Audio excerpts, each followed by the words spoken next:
Pourquoi le fait d'être un gagnant est-il souvent considéré comme le seul moyen de réussir?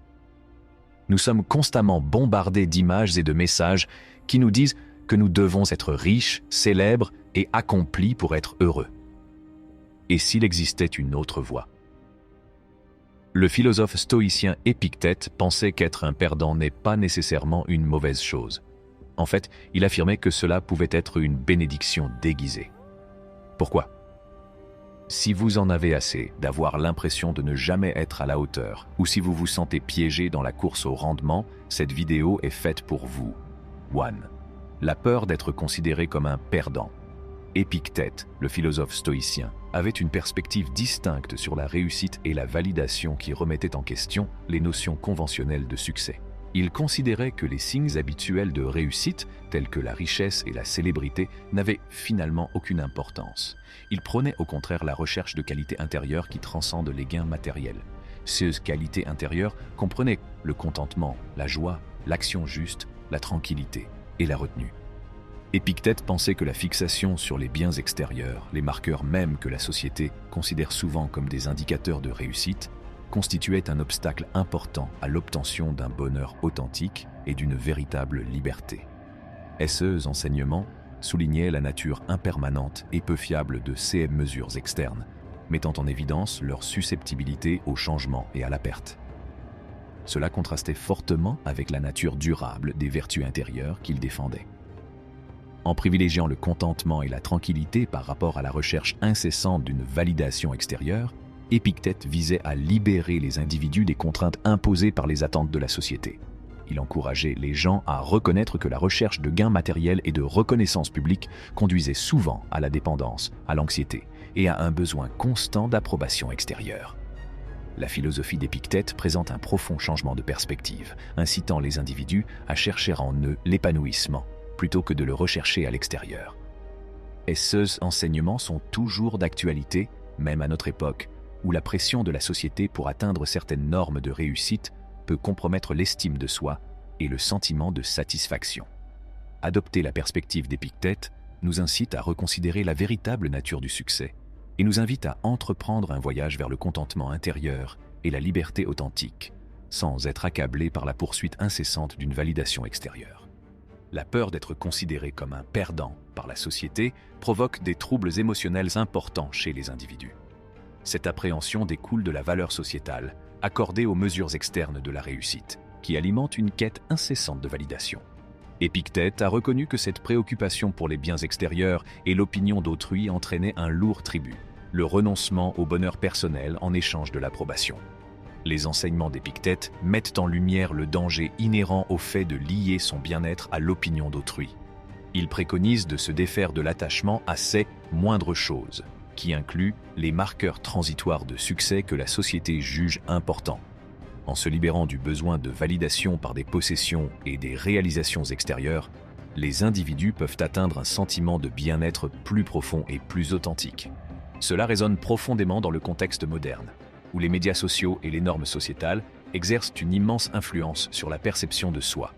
La sagesse d'Épictète souligne que le véritable contentement n'émane pas de la conformité aux attentes extérieures. Il émerge plutôt d'un état intérieur de tranquillité et d'acceptation. L'étiquette de perdant ne met pas seulement l'accent sur des mesures superficielles, elle enferme aussi les individus dans une trajectoire limitée.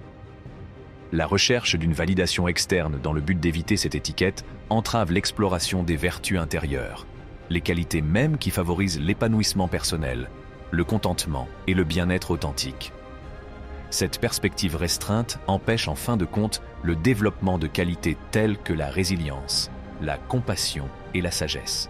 Les enseignements d'Épictète offrent une autre façon d'envisager ce concept. Ils nous encouragent à nous détacher des marqueurs extérieurs de réussite de la société et à nous concentrer sur les qualités que nous maîtrisons, en mettant l'accent non plus sur la conformité aux normes sociales, mais sur la culture des vertus intérieures.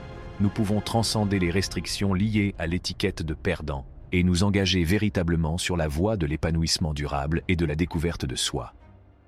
3.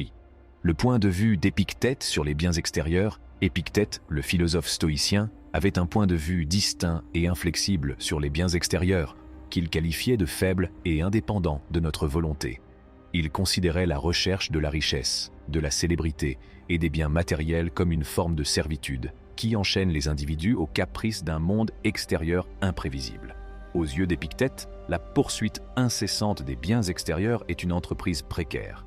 Ces poursuites, telles que l'accumulation de richesses ou la recherche de la célébrité, sont sous-tendues par une fragilité inhérente.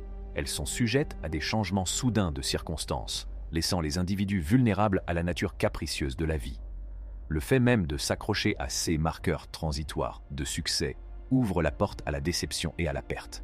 Épictète a exhorté les individus à mettre en balance les sacrifices consentis dans la poursuite de biens extérieurs et les avantages obtenus. Il a présenté une perspective qui donne à réfléchir sur le coût réel de la poursuite de ces prix insaisissables. La quête de la richesse, de la célébrité et de la validation sociale exige souvent des sacrifices en termes de temps, d'énergie, de valeurs personnelles et même de bien-être. Le compromis entre les efforts investis et la satisfaction récoltée n'est pas toujours favorable. La position d'Épictète nous incite à réfléchir à la sagesse de canaliser nos énergies vers des activités qui sont sous notre contrôle. Il s'est fait le champion de la culture de qualités intérieures, telles que le contentement, la tranquillité et la vertu, des qualités qui transcendent l'attrait éphémère des possessions extérieures. En passant de la recherche de biens matériels à l'entretien de notre moi intérieur, nous pouvons atteindre un sentiment d'accomplissement profond et durable qui reste imperméable aux fluctuations du monde. FIV, bien-être intérieur et conformité. Épictète, le philosophe stoïcien, a présenté une profonde dichotomie. Le choix entre embrasser la voie d'un philosophe ou se conformer aux normes de la société. Il reconnaissait que se conformer implique souvent de renoncer au bien-être intérieur au profit d'une validation extérieure. En revanche, la voie du philosophe implique de faire des sacrifices, voire de risquer l'étiquette de perdant aux yeux de la société, pour privilégier un bien-être authentique et durable. Épictète a juxtaposé la recherche conventionnelle des normes sociétales à la recherche de la paix intérieure. Il reconnaissait que suivre le chemin de la tranquillité intérieure pouvait conduire à être perçu comme un échec ou une non-conformité par les autres. Cependant, il soutenait que cette perte potentielle perçue par la société n'était qu'un petit prix à payer pour le gain ultime d'un bonheur et d'une liberté authentique.